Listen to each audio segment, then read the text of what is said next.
It is football. We're spring, so when you put that together, spring football, right? And nobody better than to talk about it as we get ready to talk about Southern University spring football and give you guys an update. Then Southern University defensive coordinator, my man, Coach Henry Miller. Good morning, Coach Miller.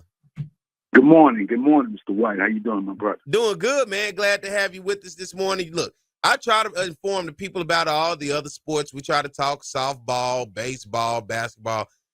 They want to talk football 24/7, and I'm sure you as a defensive coordinator, when you get around Southern fans, the football questions don't stop.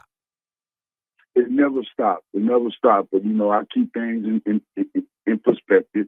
I tell them that, hey, man, I'm here to cheer on whatever sport I'm there cheering on. And we'll talk football when it's that time to talk football. And you guys do cheer because when I went to the softball game, you and the coaching staff were there supporting the softball team, man. First of all, just talk about supporting the other athletic programs of the school and going out and showing support to those coaches and players. That's right. We want a big family. We want to support one another. We want to make sure, their sports come and support us. So we want to make sure that we transport that energy right back to the other sports. Spring football is here. You guys got underway on Thursday, and we look at a Southern University defense in which you've been running over the past few years, who ranked third in the SWAC last year overall, and then in rushing. You guys were the fifth best rush defense in the conference in passing. On the other side, you guys were the eighth passing defense. Excuse me, not the eighth. You guys were the first in pass defense in the conference. So you're talking about top-tier defense in this conference. Looking at last year, and you're talking about that defense, what did you evaluate once the season ended and looking at your defense? I just think that, we need to get bigger in material. We need to get more. We get play against the elite teams in our league. Those bodies become very, very important. Because most of those teams want to grind and be physical. So we need guys. We need bodies that we can be physical with. And coming out of that game, we went straight to work, and we started trying to get guys that can fit on our defensive line. Let's start here. We coming into the spring and we looking defensive. We had Coach Mark Frederick on last week talking to us about the offense. So when we returned and for the spring, what do we lose? Whether it was a senior transfer portal or whatever else, what do we lose from this defense? And what guys were they? And that's what the thing is. This spring ain't going to tell the whole story because people graduated, and the defensive tackles are the positions that we needed to upgrade. But those guys won't be here in May. But it gives us a chance to see on the team, evaluate the guys on the team, and see where they fit at in all this. So it gives us enough time to evaluate what we got on the team, and then get ready for the guys that's coming in early June. Any one of those seniors that you hate to see go that's graduating that has been integral in terms of your defense? Yeah, Harry. I wish Harry had one more year. Yeah. He was a great compliment to Givens. Yeah, Harry played huge in that Bayou Classic against Grambling, man. It was like they was calling his name along with Givens every other play. And looking at this coming into the spring, you circle biggest area of emphasis for you coming into this spring to try to and going into the fall that you want to improve on with this defense. Just getting bigger and faster up front. Making sure that we have the proper linebackers in place that play where we want to play, physical. And secondary. Secondary is a big important part of our defense. We got to be able to cover. So I think that if we can just improve in every position on every tier, from the front to the back, we'll be right back in the position we want to be in. Coach, let's look at that D-line, and then we'll move out. Who do we have returning on defensive line that has shown up so far for spring football? Well, of course, you already know that, Givens, Zach, Wallace, guys like that is coming along, which help us out. Got another guy we just signed, came in January, Kai Brown. Those guys were very important to what we're doing right now and have them here now. We'll still understand that, the mill is not going to get done, be done until June. The cornbread's in the oven, you still cooking. The cornbread in the oven. I like, what is it? Hot water? Is it Jiffy? What we eating? Hey, man. Hey, I'm just trying to put it together, man. And when it come out, just wanted to taste it. Let me ask you about Givens, who is the co-defensive player of the year, who I thought he should have won it outright. But what is it like being able to coach a guy like Givens, Kelby Givens, and because he gives so much, he's a leader. And then when you see him out the football field, man, he's just a very calm guy. But when he gets on the football field, get out his way. What is it like for you as the defensive coordinator to be able to coach a guy who brings so much to the table for your Southern defense? And first, I just want to make sure I give him all his flowers. He was HBCU Gold Defensive Player of the Year, and he also finished second to FCS National Defensive Player of the Year. He lost out by one sack. So Givens is not only one of the great players in SWAC, Givens is one of the great players in FCS in the country right now. What is it like coaching Givens? In day to day, when you running through developing this guy, because at the end of the day, that's what it's about, developing. What has that been like for you to watch him develop as the ball player that he is? First of all, he wants to get better. He wants to be great. His work ethic is just unbelievable. And if you're on the team and you see a guy like that working the way you are, then you don't have no other choice but to work. He don't say nothing. He just works. And then when he do say something, everybody listens because they shout. So if he's saying something, it must be important. It better be important. He gonna get you. He gonna get you on point and in line. And I've seen him work, man. And then let's look at our D line. All right, let's move to the middle of the pack. Let's go to our linebackers, man. Who is returned for spring football, and what do we look like at that linebacker position? No, the linebacker position is a bit solid. Of course we have Vincent Page.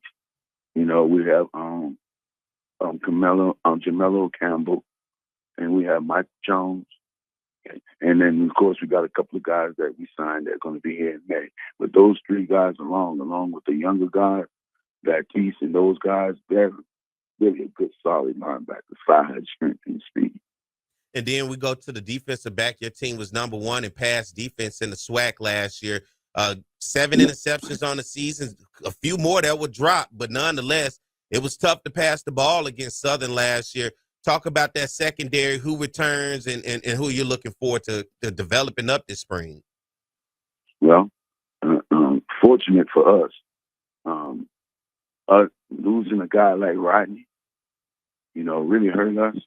But once again, having the 3-corner rotation helped us. So when you look at the people that's coming back, everybody that's played, and everybody that contributed to being the number one defense and pass defense in the conference, and the number 1 and the number 4 passing defense in the country. So you have Brewster coming back, you have Horatio Johnson coming back, you have Elijah West coming back, you have Xavier Spencer, and then Eric Reed. Eric Reed. And I must say, on behalf of, when I look at what you guys have done, a body of work with your defense, we've seen the up and down of Southern's offense. But listen, the Jaguar Nation know they love Coach Miller, because it seems like it's been Southern's defense game in and game out, whether it has bailed the team out or whether it has kept the team in those games, as we watch offense trying to find his foot, trying to develop, trying to get that guy, trying to, musical chairs at this position, that position. One thing about it, Southern's defense comes to play each and every Saturday. Yeah. And, like that, Lamar Kendrick song, P. White. Yeah. It's not enough. It's just not enough. Coach, when you look at your defensive philosophy, who was it for you where you became a student of the game and wanted to learn and ultimately got in that position of being a coordinator and having looked back? Where did you get your philosophy from it? And for you, who did you look up to when it came to being a defensive coordinator? That's a good question, because I played for Northern Arizona University. There, of course, I was one of the best defensive backs that came through there.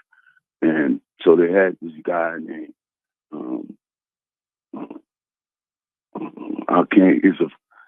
um, Dave and Paul are slinging.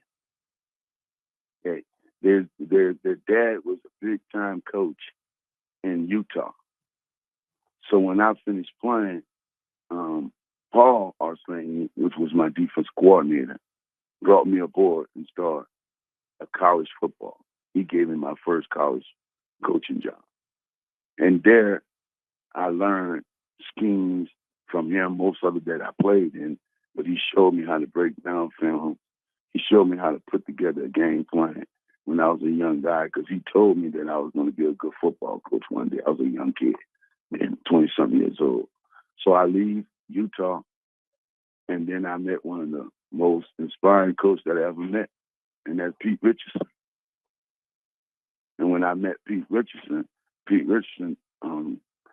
showed me all the little tangible things, the detailed things about the sport. And then I had the opportunity to coach under More Forte, Monty Coleman. You see what I'm saying? Mm-hmm. All those people influenced me in my coaching, and they all was great coaches. And influence and Monty Coleman. People don't know Monty Coleman. Played 15, 16 years in the NFL. So he understood football. He was a good man. He was a great man. And More Forte coached in the NFL, coached some of the greatest people, Barry Sanders, Sammy Wiseman. So I was just blessed to be under a lot of good coaches that understood football. Then you get the opportunity to be a defensive coordinator, and then it is your system. What is your scheme? What do you like about the defense that you put out there on the field? What is it about the scheme that you constantly remain with? We got to be consistent at being consistent, and as long as we playing by the things that we built our defense with, we gonna always be consistent. Play smart, play fast, play physical. That's it. If you're doing those three things, you're gonna always be consistent in how we want to play the game of football here at Southern University. And, Coach, I got to ask, because you look at the realm of college football, it has evolved. We see now the dual threat quarterback is in action on offense, and defensive schemes had to then adjust to be able to account for it, along with the RPO offense, the run pass option. There's so much in the game that continues to evolve in college football that we see today. For you, the way defense has to evolve then to counter that, what have you seen as a coach to continue to evolve for that and keep your defense being able to contain those running quarterbacks and being able to keep the perimeter? Well, of course, that's why you go to these clinics and you want to talk to other defensive coordinators in certain leagues that have the same type of problem we have with running quarterbacks. And you just want to, compare notes and see what people are doing now, because that's what offensive coordinators are doing. So the key is, we know that now offense is trying to make it 11 or 9-man football game. If I let the quarterback run, that means I got an extra blocker with the running back, and now the defense is weakened because their extra defender is playing pass. So now you got to figure out how you can, combat that, and still be strong in the back end. And it's revolving to that type of thing, especially with the RPO. All of that is part of the deal. I'm gonna run my quarterback, then get my RPO. So you got to be smart about what you're doing, and you got to play fast. You got to be able to react. And then when you get there, you just got to be physical. You got to make a play. You got to make that tackle one-on-one. You got to make a play. You got to make it, because that's what the RPO does. It puts you in a one-on-one battle. And we got to win our one-on-one battle at least 60% of the time. Because if we're doing that, at least we're passing. Well, Coach, man, I know you got a busy day ahead of you in spring football. You got things going on. I thank you for taking the time to come on and talk to me this morning and letting the Jaguar Nation and everybody else get a chance to hear your voice and know things are rocking and rolling over at Southern University, getting ready for spring football. Going into day 3? You guys started Thursday, so is this day 3? Yes, sir. So day 3 into spring football. Coach, thank you for coming on this morning, man, and Trust me, it won't be the last time you're on. We'll be continuing to talk about as things unfold during the spring, and we look forward towards the fall to get those people to buy those tickets to get ready for the 2025 football season. Like I said, man, every year we have the same dream, and the same dream is to be national champ. You know, we've been there 3 years. We're going to kick the door in. I read the other day, a coach was in our situation. He said when they lost, first thing he told his players, hey, we're at the door, and we kicking it. And God damn it, next year we're going to kick it in. And I feel the same damn way. Yes, sir. Ain't nothing like experience. Thank you, Coach, for coming on this morning, man. Have a good day. Okay, thank you, sir. You have a blessed day as well. Yes, sir. That is the voice of Coach Henry Miller, Southern University defensive coordinator.